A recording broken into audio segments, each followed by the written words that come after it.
Yeah.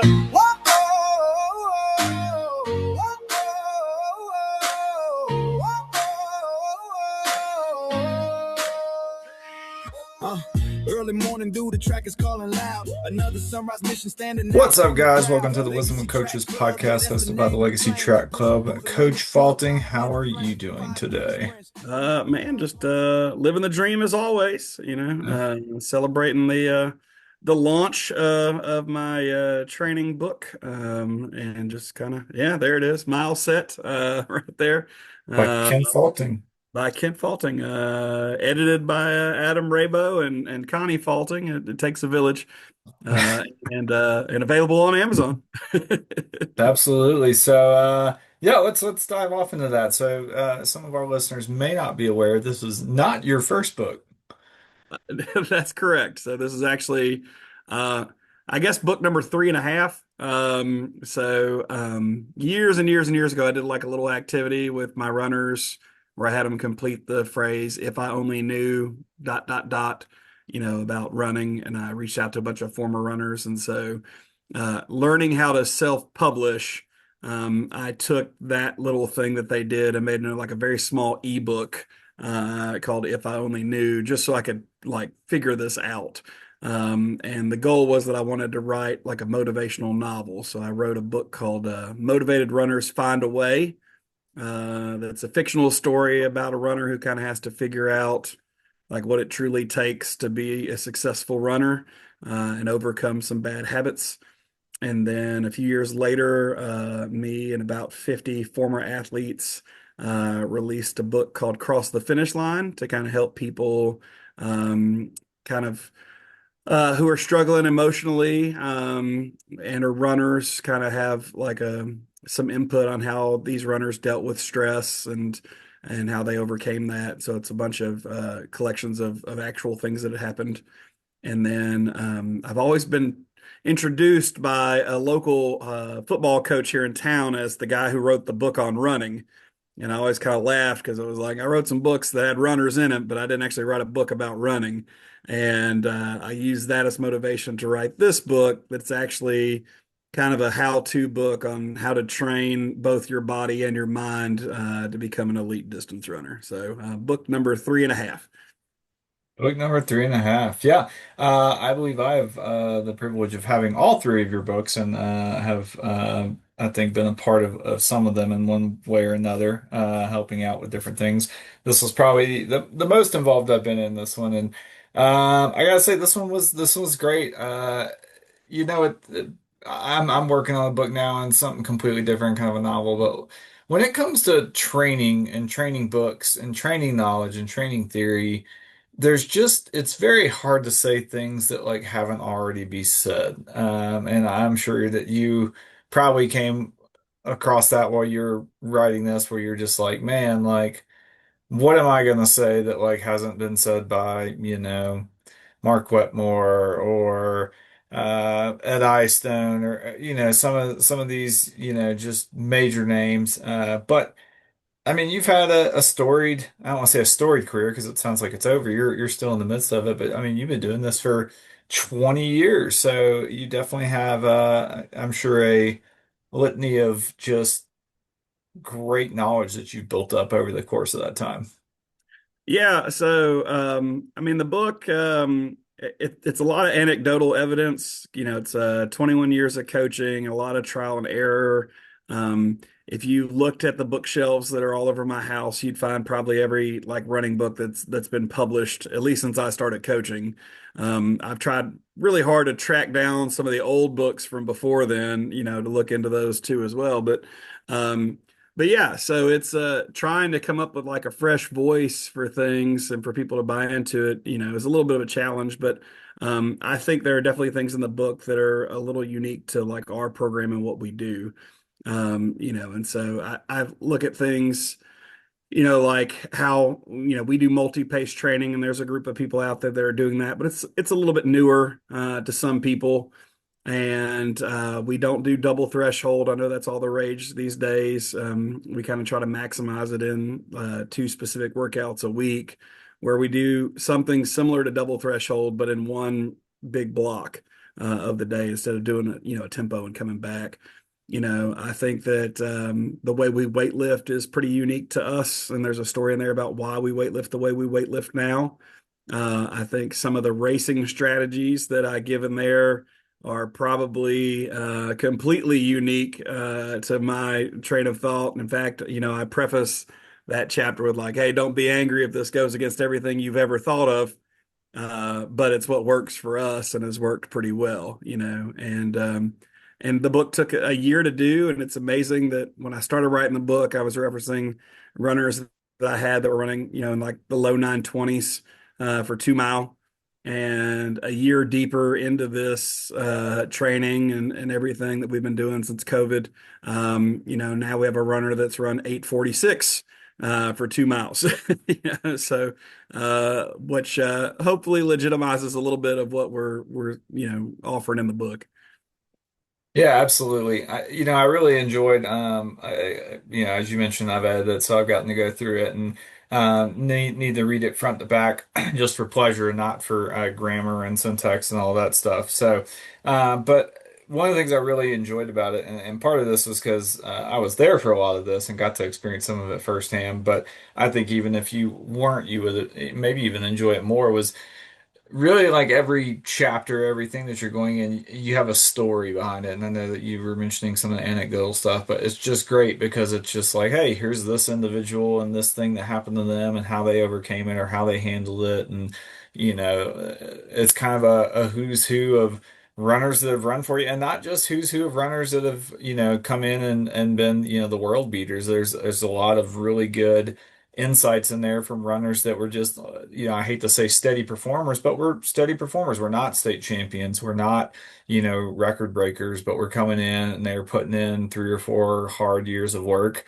and, leaving the program. And that's most runners for, Right. a team. You're not getting the Sarah Funderburgs and the Brendan Robbins and the Gabe Faltings and the Hayden Kingfishers every single year, or every single 4 years even. So I really enjoyed that. I know we've talked a ton where it's gotten to the point where if you've been coaching for any amount of time and you are a prolific reader or somebody who researches this stuff like you and I are, you just try to take one thing from a book. If you can get one thing, and I 100% think that anybody, whether they've been coaching, for 6 months or whether they've been coaching for 20 years, can get this book and probably not just find one thing, but probably find multiple things that you do and you do differently, and just be able to take that and learn from it or apply it to their training.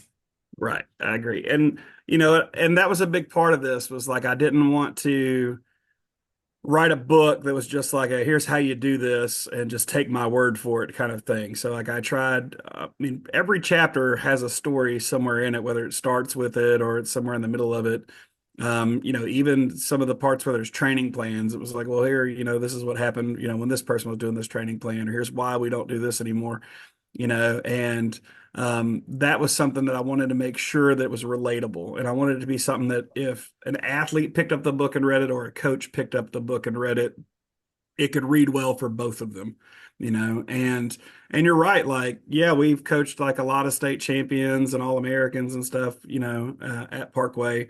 But, one of my favorite chapters in the book, the entire chapter is just a story. And most of them aren't. Most of them are like, here's a story. Now here's what we can get from it. But there's an entire chapter about a girl named Lauren Taylor, who I think starts the year ranked 100 and something in the mile in Louisiana, and then finishes the year sixth in the mile at the state meet, in her first ever individual state meet.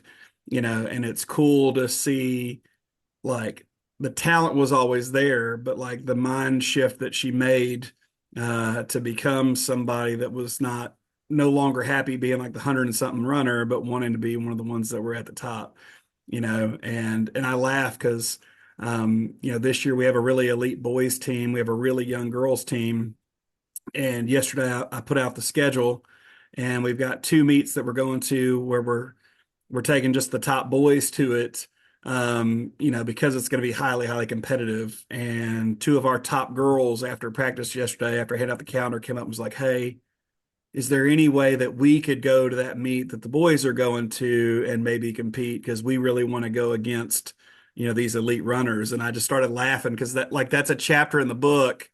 And I was like, oh my gosh, I'm going to get to relive this story all over again with these two kids. And so I'm just pumped, and I'm like, gosh, y'all are going to be a chapter in a book later because y'all are getting it, what it takes to be elite and put your nose in the fight and everything and stuff. So like, that's the kind of stuff that's in the book. Right. Yeah. And that's kind of the heart of the book. If you guys go on Amazon and you order the book or you're reading kind of the description, it's talking about there's I think 400,000 high school runners in America, and something like 95% of them are not going to do the things that they need to do to be an elite runner. And so here's kind of stories and anecdotes from I wouldn't even say the ones that have been in that 5%, because as we mentioned, a lot of these aren't the elite runners that are going on and running D1 at some major school. Some of them went to run on at other schools. Some of them may have not even gone on and ran anywhere after high school, but a lot of them still had those attributes in that mindset that, just like you're talking about, where it's somebody gets left off a meet and they come in and they're like, what do I have to do to get to this meet? Because I want to go and race these individual. And that's kind of like that mindset that you're discussing there. So, um, yeah, I I mean, just thought that I haven't seen anything like it. yeah, I mean, it's right. We talk about like having an elite mindset. Like an elite mindset is going to take you to a different place than not having it. But, physiologically, maybe there's a limit to where that place is that it can take you to. But the idea is that at least you can find that out. So like when you get done running, like you don't have regrets on that and stuff. And Yeah. so, like one of the things I like in our program is that it is very rare that a kid in our program has not experienced some level of championship success, either being on like a district championship team, a regional championship team, a state podium team, being all district, all region, all state. There's somewhere that you're getting to taste success, from where you started to where you got to. I think back um, during the COVID time, I got an athlete who had no peripheral vision and was slightly overweight and just wanted to be a part of something. And by the time he left us, he ran 9:40 for 2 miles and got to run, at first a D2 university and then transferred to a D1 university, and so like that's a kid who got to see completely, what was possible for him by putting forth the effort and going to chase something and stuff. And so like that kind of stuff excites me. That wasn't a kid that came into our program and was like, oh, you're like, in fact, he had minimal success until he was a senior. Like before he was a senior, he was around like 11 minutes for 2 mile, Yeah. and so, those kind of things excite me. And then being able to share with people like how a kid like that got from, you know, not being able to run in the roads in the neighborhood for fear that a car might sideswipe him to, going from 11 something to 9 minutes and change, like that's a big deal. Yeah, absolutely. I think one of the other things I really appreciated, then you kind of mentioned making it, where it's, an athlete can pick it up, a coach can pick it up is, and I don't mean this in a negative way. I found it very approachable, especially, things with like pacing and stuff like that.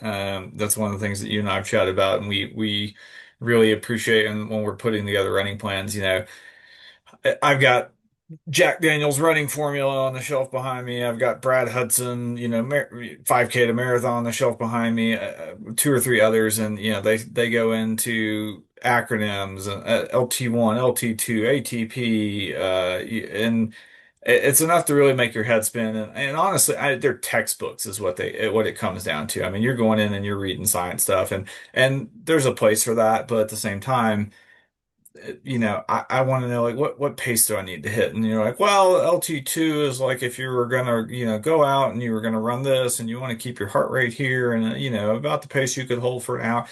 A high school runner doesn't know what pace they can hold for an hour, right? Like and you kind of really break a lot of stuff down where it's like, hey, this is gonna be mile pace, guys. This is gonna be 5K pace. This is gonna be 10K pace. This is gonna be maybe even half marathon pace, training pace.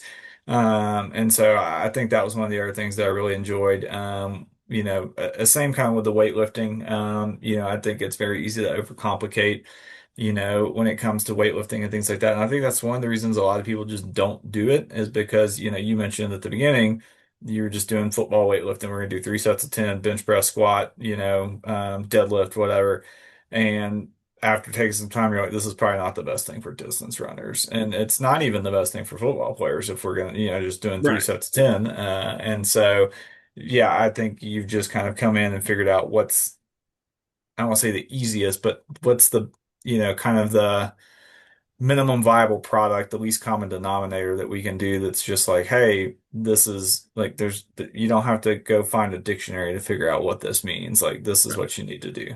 I mean, I don't have a degree in science. I have a master's degree in secondary education, and so I've read all these books, and I can tell you, a lot of things about like what's like chemically happening in your body and stuff. But like, I don't have the ability to measure millimoles of lactic, production in athletes that I have here. I coach a high school team, for goodness sake, and I'm sure Yeah. some parent will let me stick their kid, with a lactate monitor, but that's still not going to really help me translate that well to that kid. We're coaching high school athletes, we coach some middle school athletes, we coach some semi-professional athletes that we don't see day to day.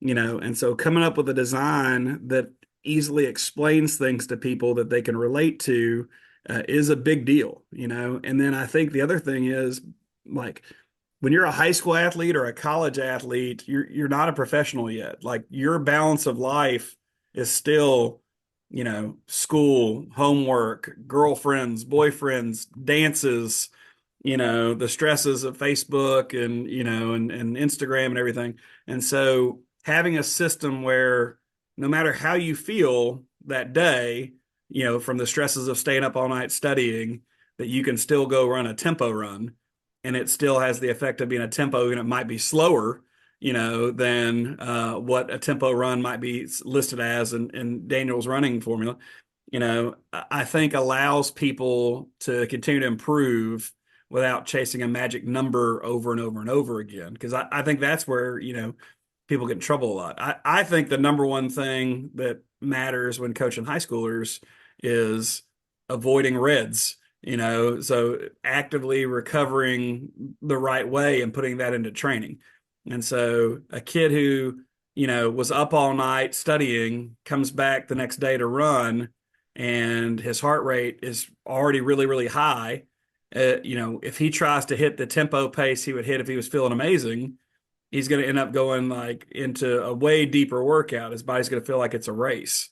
Well, now he's got 72 hours he's got to recover or something like that, as opposed to, all right, I feel rough today. I know what tempo running feels like because I do it weekly. I'm going to run what feels like tempo running. And if my watch says it's a little slower today, that's still okay. I'm still going to recover within 24 to 48 hours and be able to keep training consistently. So that's kind of what my book tries to explain to people is how to do that. And I think for anybody that's an athlete that is not a full-time athlete, this gives you a way to train well while going to school or, we have an elite marathoner who's a stay-at-home mom that, works as a physical trainer while the kids are at mommy's day out and stuff. Like she's got a lot of stresses on her plate. Yeah. This helps her translate it too. Like, what's a tempo run feel like today after your kid, was up all night with the crud? You could still go do a tempo run effectively without chasing some time. Yeah. 100%. Well, great. Anything else you want to mention about the book before we move on? No, I really hope people give it a chance. It's not too much, $15. It's 200 something pages, but I think it's a pretty quick read and it's pretty relatable. And I just want to thank everybody so far that's bought it. A lot of coaches have reached out and just, if we can keep people buying it, we can move it up to the top of the list in Amazon and do something with it. And then if you're a coach that read the book and you want to look at getting a team discount, by all means, reach out to me. We can see about making some things happen in that way as well. So that's there for you on Amazon. Mileset, how to become an elite distance runner. I think we're putting a link on our website as well. I'm sure there'll be a link Yep. on associated with this podcast. So yeah, just just take a chance on it. It's worth it. Yeah. Paperback copy and ebook Kindle edition as well. Is that correct? Correct. Now I'm a sucker for, old fashioned. So, Oh yeah, same. I've got the paper copy. Love the paper copy. I want you to write in it, and stuff. Yes, there are a couple typos because again, math teacher. And even though we had a bunch of Math people that teacher. did, yeah, so don't judge us on the typos. But I feel like there's a lot of great stuff in there for everybody. Good deal. Yeah, we'll check it out on Amazon.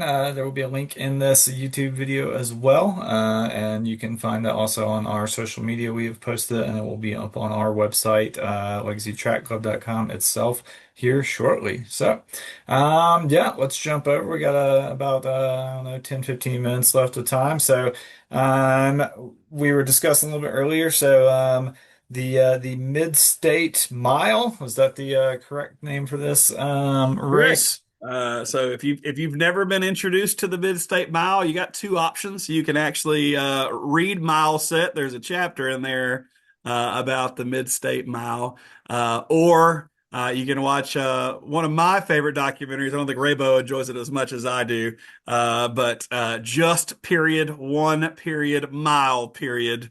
The story of Chad Wright and the Mid-State Mile is impressive for so many reasons. But yeah, it's a an ultra. It's in a guy's backyard. It's a 1.1 mile loop that gains 340 feet of elevation during the loop. You have 20 minutes to complete the loop and be back at the starting line for the next start. And it is a last man standing race. So you just go until you're the only one. Once you're the only one, it's over. You don't no show button. You don't get to keep going for another 3 hours by yourself.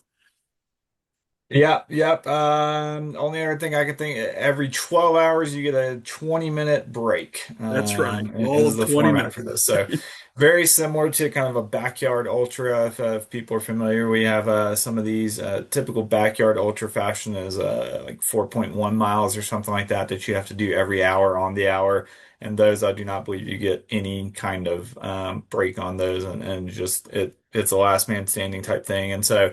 Yes, Falting introduced me to this and was like, "Hey, if you'll ever do this race, I'll go crew you." I believe it's in 100%. I believe it's in Tennessee. I'm not Yes. 100% somewhere kind of in that area.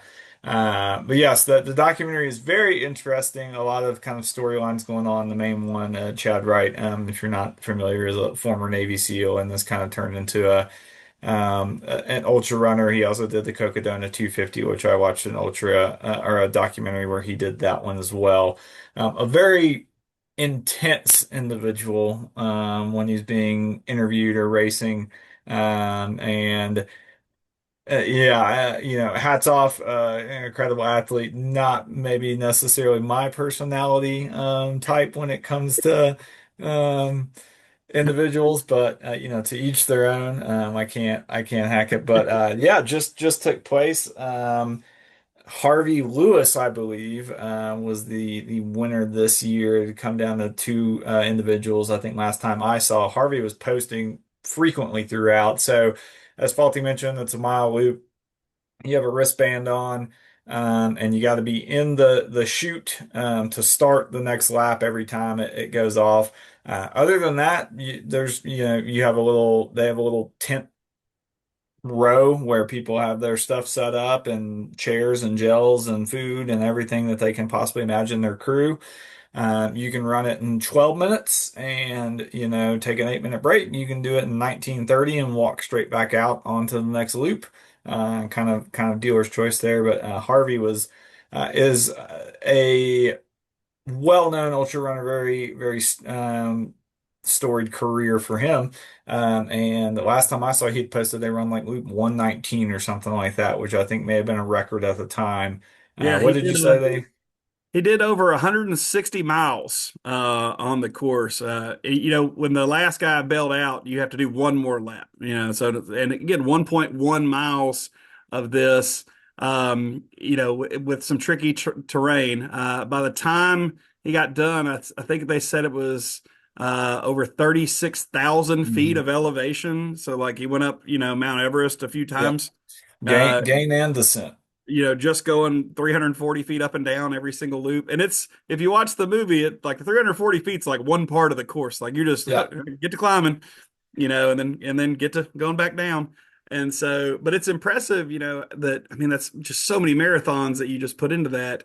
But the way to do it, and I think you could attest to this from, I remember a past experience you talked about, is, the people who go out there and drop these like 10-minute miles, they don't survive this. But the people who No. do the 1930 miles and just the 30 seconds, like they're fine, like part of the time they can walk it and kind of save some energy. If they Hmm. need to go to the bathroom, there are no pit stops. You just go on the side of the trail Yeah. and stuff, and it kind of gives them the ability to kind of handle those things.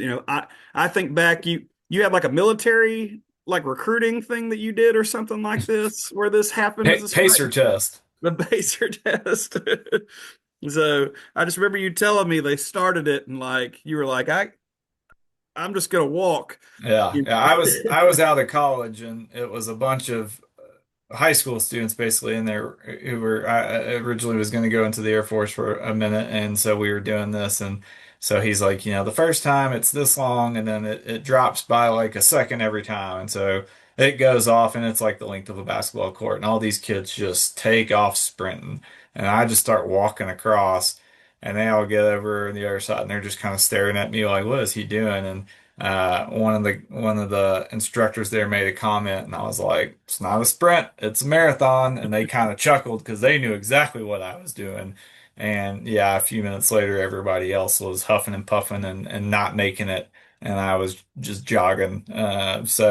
I've also done. It was actually at the kind of the end of last year. A friend of mine was having, I think it was his 33rd birthday, and so he had set up kind of a backyard ultra format. He wanted to do 33 miles. And so we were doing like a 4 mile loop, 4.1, 4.2 mile loop every hour.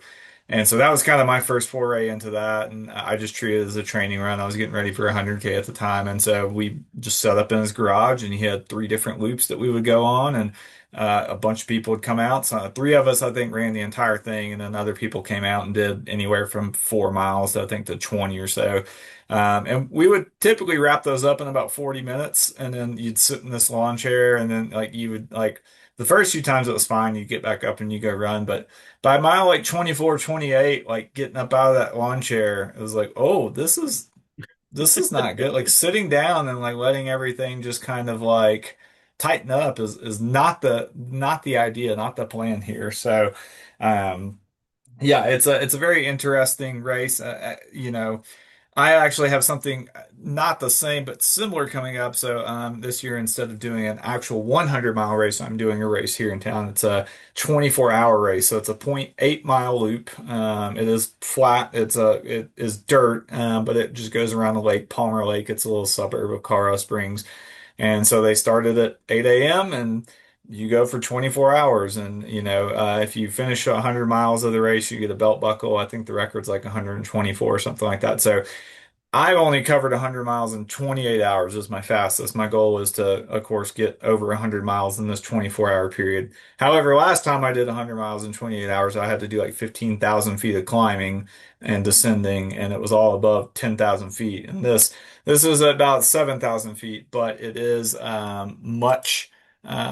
it's just flat. So, I'm kind of And looking for the forward to record, this Raybo lives at some altitude. Like me at 6,500 feet. Yeah. 7,000 feet, I'd be doing, but he runs at what, Yeah. 6,500? 65 is where I live at. Yeah. Yeah. So we're So going 500 more feet up there it will still be tough, but yeah, man, it's so funny because people see things like this and like that. They're just like, you're doing 3 miles an hour. How hard can it be? And it's like, I mean, 100-mile race, if you can, most people can walk a 15-minute mile if they get after it. Like, you're mall walking, but you can walk a 15-minute mile.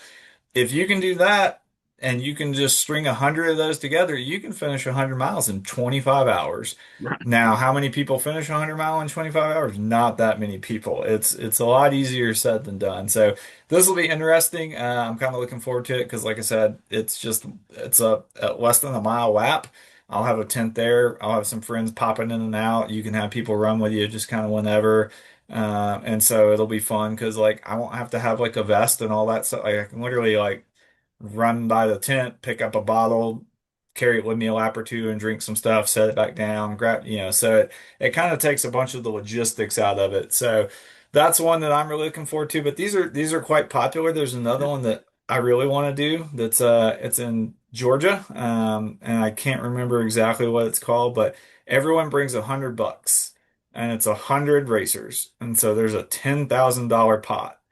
And if you're the last person standing, you get $10,000. And it's the 4 mile loop. And they do it in like December because it's like in the teens or 20s. And then like I watched a documentary on it at the end. You have to like go up, I think it's called like the Georgia Hell Race or something like that. And you have to go up some stairs. And I was like, I'm gonna see how this 24-hour race goes. And if I do good at it, it's because it's different mentally, right? Like when you have an end point, you're like, I gotta get to this end point. That's different than like constantly coming by a finish line and being like, I can stop whenever I want. I could do 2 laps and throw in the towel and be like, I'm not feeling it today. So Well, races like that are kind of different there's a race mentally. that involves like both those concepts, right? There's a New York City race that's I did see this. 3,100 miles, 3,100 Yeah, miles yeah. around one The city block. block, the transcendent. It's like a month long. Yeah, yeah, They also just did very similar. They just did this race and they set it up in New York, and I think you're about to see it spring up everywhere. They did it like right around Times Square, and it was the same concept. You brought $1, and you had to do 4 miles every hour, and every loop you started, you had to put another dollar in. oh wow. And then like last person standing took all the money. And so, I think they said somebody got like 1,700 or something like that. And so they wound up having to move it down to a block because it was like the Knicks had just won, the World Cup was in town. They were just like it was getting too hectic to try to send people through like Times Square on this route that they had created. But yeah, these races are very interesting. Like the $10,000 one, like something about like I mean all of these races I'm paying money, but something like it's money that's now on the line. I'm such like a tightwad that I'm like I feel like that would motivate me to stay in and like keep going after like hey I could win 10. All I have to do is just outlast this next guy and I get $10,000. So yeah, mid-state mile might be on the radar at some point. Who knows? That's on my bucket list to go over there and just be there for you on that one and check it off in person and stuff. So like I'm more adamant about getting there than getting to the Barclays and stuff because there's just something that doesn't look like you'll die from it, Yeah. but can still enjoy something I crazy in the meantime. I know someone who's done Barclays 3 times and I have zero interest in No. doing There, Barclays. there's something to be said about an actual path to run on and not like, Right. orienteering through Yeah, your having to go marathon. find a book hidden in the woods somewhere and tearing out the right page and Swim under yeah. a prison and stuff. Like those just Yeah. seem kind of like not as enjoyable as like a here, get on this dirt path and go for 100 miles. Yeah, absolutely.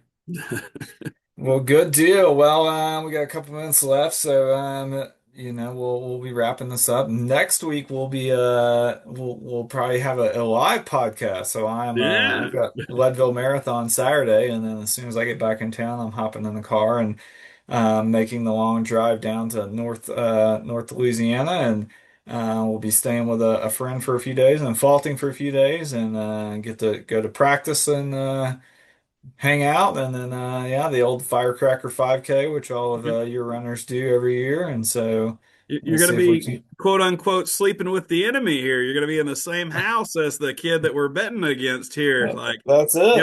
if y'all missed the last podcast, Declan Falting, my youngest, is now a high school freshman that's training with PXC. And he and Raybo will be having a showdown at the Firecracker 5K. So if Declan wins, Raybo owes me a feast at Denny's. That's And it. if Raybo wins, I return the favor to Raybo and stuff. And so, I imagine there'll be some psychological warfare while you're sleeping on my couch for a couple of days, getting ready for this thing. Maybe I need to sleep somewhere else Friday night before the race. Yeah, I was thinking through it and I was like, it's probably gonna be pretty close because we both have some pros and cons. I'm gonna be coming off a marathon, so I'll have a week of recovery time. and then I'll have to deal with the humidity, which I'm not going to be used to, and Declan will Uh, definitely be used to. However, I will probably say that I'm going to be much more used to hills than Declan is when it comes that to we stuff have like had that. one hill practice. Yeah. We have to bus about 30 miles to get to hills from where we're located. So we've done Yeah. that one time.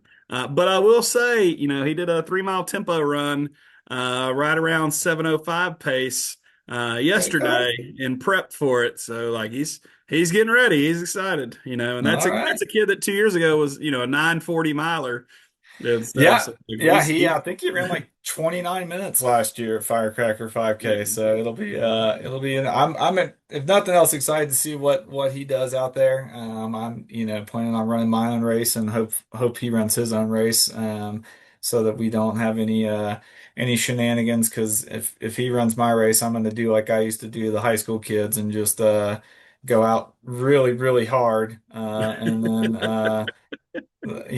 I won't fall off as much as he will if we do that. So, This, so hopefully he's controlled. He's got a little squad of kids that I think are the future for us. I think in 3 years or so, we're going to see a really cool group of youngsters and stuff, that get to learn a little bit from Brendan and some of those guys before they graduate and then kind of make yeah. it their own thing before they leave and stuff. So we're pretty excited. And Firecracker will be the debut. Like I said, we got about 6 freshman boys that I think people will hear about by the time they graduate and stuff. So excited to let them run together and make their little 5K debut. Well, good deal. All right. Well, you guys will, I'm sure we'll have some more lead up next week. Maybe Declan can hop on and, we'll have a little quick little interview with both of us. But, Coach Falting, thanks as always. Next time I chat with you, it'll be over, some tacos at Don Juan's. That's right. Can't wait. The 318 misses you. That's it.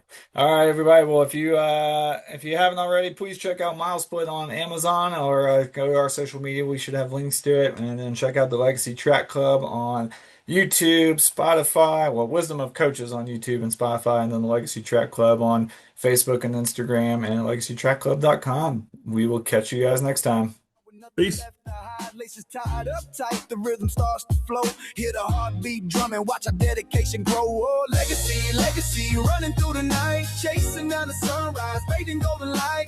Every step a story, every breath a prayer. Legacy Track Club, we conquer every care.